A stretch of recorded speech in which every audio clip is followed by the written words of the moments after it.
Ready na? Mayor, oo. Ano pong mga latest natin na mga programs na activities po sa San Vicente? Sa ngayon ay unti-unti nating pinapaganda ang daloy ng ating bayan, local government sa ating opisina. At nagsisimulan na rin tayo ngayon ng budgeting for 2026. At yung mga naiwang mga programa ni Mayor ngayon ay governor na ng ating lalawigan ng Palawan ay atin po siyang ipinagpapatuloy.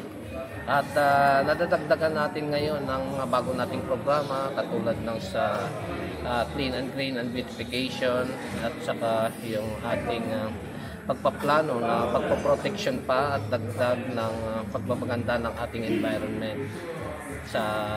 Nakapagtanim na po tayo sa barangay ng Port Barton, isa po yan. Lahat ng mga entry point ng ating bayang San Vicente katulad ng Rojas to Port Barton, may part dyan na tinaniman na po natin. Yan ay part ng ating clean and green and beautification.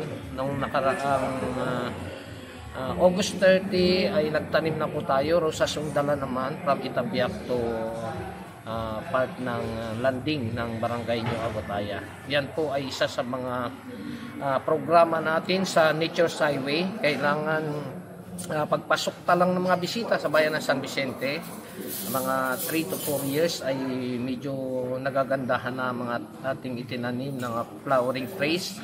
At the same time, dadagdagan pa natin yan ng mga malunggay trees. Gusto kong pabalikin yung katala, itong alabukay sa salitang Cuyunin para hikayat pa rin sa mga turista dahil ito ay mga endangered species na may nakikita pa rin dito sa San Vicente na gusto natin na maparami sapagkat ang malunggay po ay isa sa kanilang mga pagkain po niya. At patuloy din po ang mga programa natin sa mga barabarangay. Kanina po, bago po kami pumunta rito ay nagkaroon po kami ng Municipal Development Council meeting kasama ang lahat ng mga kapitan para sa pagpoprograma po ng ating mga development project for 2026. Mayor, saan po nakatutok yung malaking bahagi ng pondo nyo next year? Anong programa po ito?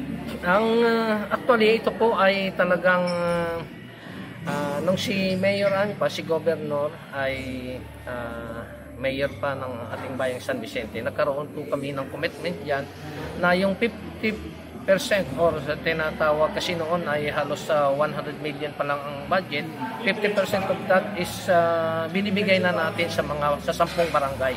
Tagli 5 million po yan. Kasi siyempre barangay din ang ating siniservisyuhan at yung mga barangay naman halos ang kanilang mga 20% development fund ay 800,000, 1.2 million. Parang halos wala rin silang mga development na talagang malaking makikita sa kanilang barangay.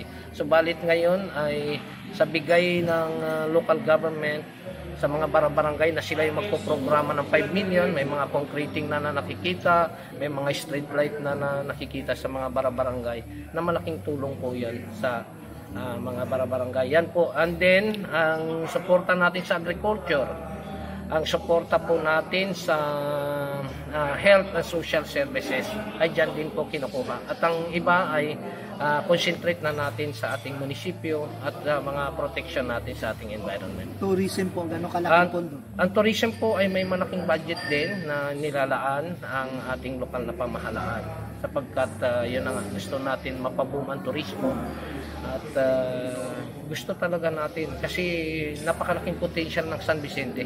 Ang mabigyan lang ito awan ng Diyos ng pagkakataon na matuloy-tuloy yung dating ng mga bisita ay lalong makikilala ang bayan ng San Vicente. Nadagdagan po yan ngayon ng budget natin for 2026 dahil marami pa kaming mga pinaplano na para makilala pa yung ating bayang San Vicente. At the same time, madadagdagan po yan ng ating eco-pay na tinatawag kasi ang bawat bisitang dumarating sa San Vicente ay magbabayad po ng 200 pesos kada bisita. Na ngayon ay pinapaigting po namin yan para lalong madagdagan ang kita ng ating bayan na maibabalik din natin sa ating environment.